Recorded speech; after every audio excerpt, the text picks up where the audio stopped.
Migrações ou invasões bárbaras? Os dois.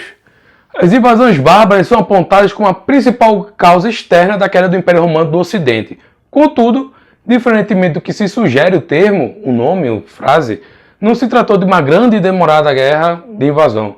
Sabia que muitos povos bárbaros estavam fugindo de outros povos, também chamados de bárbaros, pelos próprios romanos?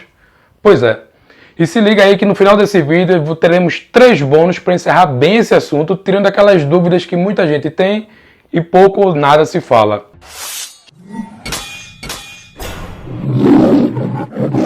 Ruge com força, bárbaro, que hoje é o teu dia! Meu nome é Eudes Bezerra, estou em Incrível História e se abriga aí em área remota e segura, que vem uma invasão de conteúdo e conteúdo vai chegar de carreta. Introdutoriamente é importante resumir o que era um bárbaro à época do Império Romano, o que era repleto de preconceitos e exemplos que vamos dizer aqui. Afinal, o que é um bárbaro? Bárbaro hoje em dia é um termo até pop e por diversos motivos, mas antigamente era um tremendo insulto. Na antiguidade, os gregos costumavam se referir aos estrangeiros como bárbaros, com elevado tom pejorativo, isto é, depreciativo, selvagem, sem valor, desagradável, e os romanos seguiram o mesmo bonde dos gregos.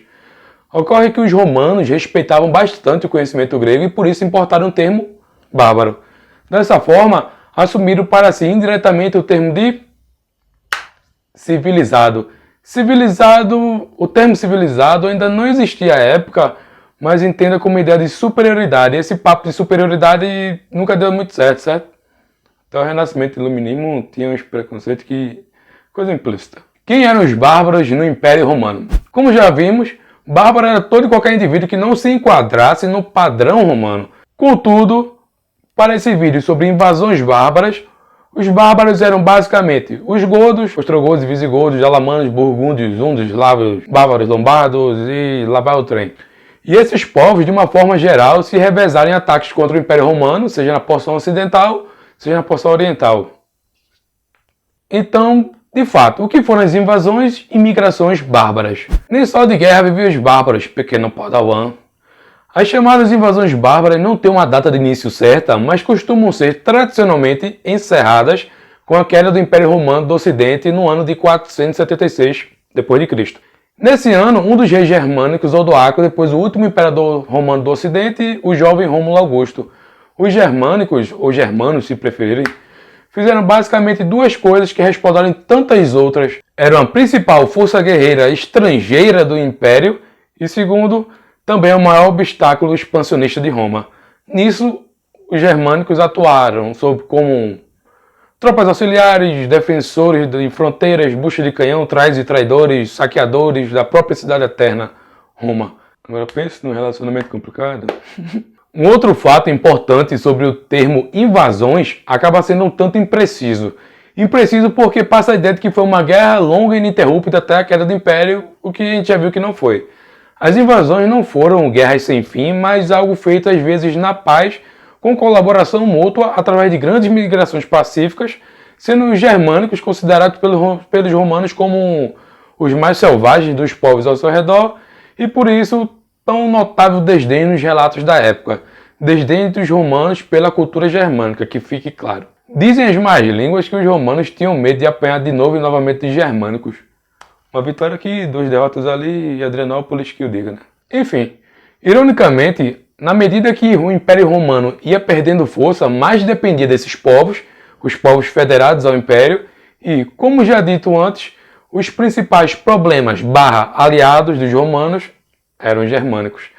Assim, com essa mescla de invasões e migrações ao longo dos séculos, ocorreu um forte intercâmbio cultural que acabou preparando as bases para o que chamaremos de feudalismo, o que é assunto para outro vídeo. E agora o que vocês mais queriam, provavelmente, as migrações germânicas e os hunos de Átila, o flagelo de Deus. Embora os romanos e germânicos já tivessem tido algum contato ainda no século II d.C., a grande e brutal diferença mesmo veio no século seguinte, isto é, no século III, lá por volta de 200 e alguma coisa depois de Cristo. Ocorre que um dos mais numerosos povos da Germânia, os godos, migraram para áreas mais próximas das fronteiras do Império Romano, principalmente para a atual e fértil Ucrânia. E essa migração acabou ocasionando uma avalanche. Os godos fizeram com que outros povos menores fossem empurrados as fronteiras do Império Romano e se espalhassem, criando diversos focos de medo, tensão e hostilidade. Esse período se notabilizou por uma crescente e imparável migração germânica e o pior para os romanos, ocorreram justamente quando Roma estava parando de se expandir, o que estava gerando uma crise internamente, uma profunda crise financeira e agrária. Com a chegada dos hunos na metade do século V, ou seja, 400 alguma coisa, a coisa que já era complicada lascou de vez. Os hunos acabaram por pressionar ainda mais os diversos povos germânicos que já se encontravam dentro e fora do território romano, ora como aliados, ora como invasores. Os hunos chegaram com a força e a liderança do habilidoso Átila o Huno, vocês já devem ter escutado, ou se preferirem, Átila o Flagelo de Deus. As más línguas dizem que ele inventou esse mesmo apelido numa jogada de marketing. Enfim. Mas voltando aqui, falando sério, Átila ficou eternizado como um dos maiores conquistadores da história e, é claro, a gente vai ter a sua biografia contada aqui. Saques de Roma. Visigodos e vândalos pilham a cidade eterna. Sem dúvida, um dos fatos mais marcantes da história de Roma foram os saques realizados por gauleses e germânicos.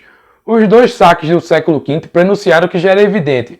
De alguma forma, o Império Romano do Ocidente estava perto do fim. Até então, Roma só havia sido saqueada uma vez, e 800 anos atrás, pelos gauleses liderados por Breno, época que em Roma não era nem relevante no cenário Mediterrâneo. Primeiro saque, os visigodos. Esse primeiro saque deve ter doído até na alma dos imperadores já falecidos. Ele foi liderado pelo dedicado Alarico, rei do Visigodo, obviamente, que havia servido fielmente ao antigo imperador romano Teodósio o Grande.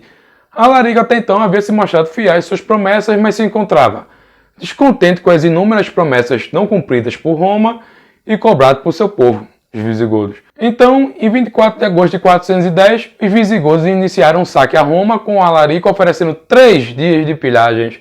O saque traumatizou os romanos e é considerado o marco definitivo da ruína romana, no caso o Império Romano do Ocidente. Segundo saque, os vândalos. Em 455, foi a vez de outro povo germânico saquear Roma, sendo que de uma forma bem mais interessante. O chamado mestre das espadas e astuto, habilidoso e cobra, além de mestre das intrigas também, Genserico, o rei dos vândalos, ele conseguiu invadir a Península Ibérica através do mar, o que para muitos estudiosos do tema mostra a sofisticação desse povo. Ocorre que os vândalos estavam estabelecidos na antiga Cartago, no norte da África, de onde partiram para o assalto a Roma, cruzando o mar Mediterrâneo. Durante 14 dias, os vândalos saquearam e enviaram milhares de escravos à cidade de Cartago, até a imperatriz Licinodóxia e as suas filhas foram sequestradas. O saque vândalo foi retratado como tão devastador que o termo vândalo ainda hoje se mostra como alguém que se comporta de modo destrutivo, desordeiro, que não respeita a lei ou mesmo os costumes. Entretanto, se tem atenuado a tamanha destruição causada por Genserico.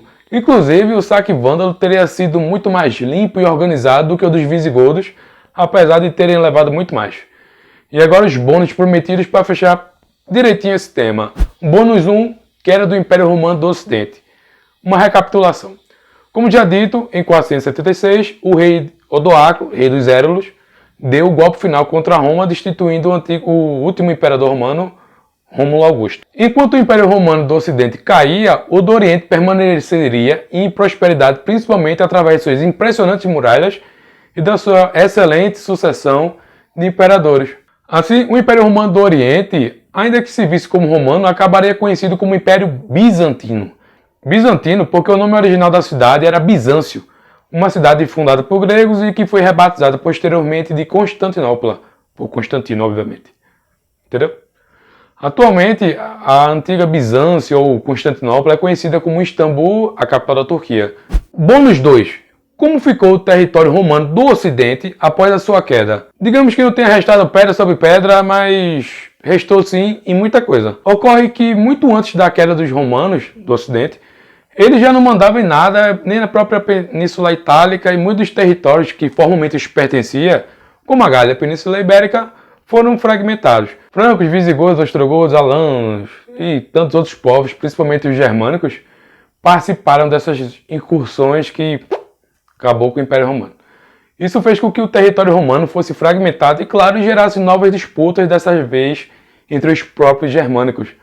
Se no início da invasão a situação já era bem complicada, agora sem um governo central estava tudo liberado. Assim, a grosso modo, os povos germânicos tomaram conta de todos os territórios do norte da África até a Bretanha.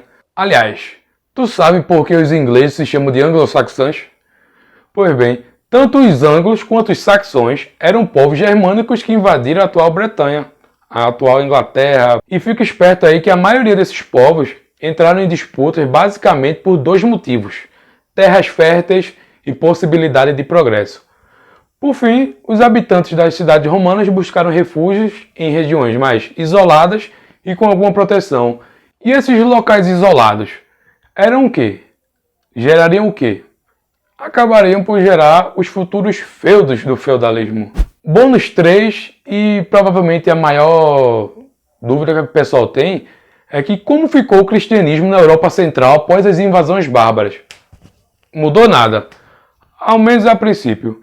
Para alguns isso é uma grande dúvida como o cristianismo sobreviveu na Europa Ocidental. E basicamente é o seguinte: os germânicos eram politeístas e um deus a mais ou a menos não fazia diferença. Além disso, o próprio rei visigodo, Alarico I, era um cristão convertido. Ocorre que muito antes da queda do Império Romano, diversas comissões religiosas já haviam sido enviadas aos povos germânicos com propósitos de conversão. Aliás, muito antes da queda de Roma, diversos líderes bárbaros já haviam se convertido ao cristianismo. Os francos, por exemplo, desempenharam um papel significativo na consolidação da Igreja Católica nos séculos seguintes. Além disso, no Oriente, em Bizâncio, o cristianismo continuava a se expandir muito além de suas imensas muralhas. E é isso, bárbaro. Espero que tenha gostado. Dá uma passadinha lá na loja, link na descrição, se tiver afim. Camisa de lá. Muito obrigado pela atenção, um abraço de urso e até a próxima, bárbaro.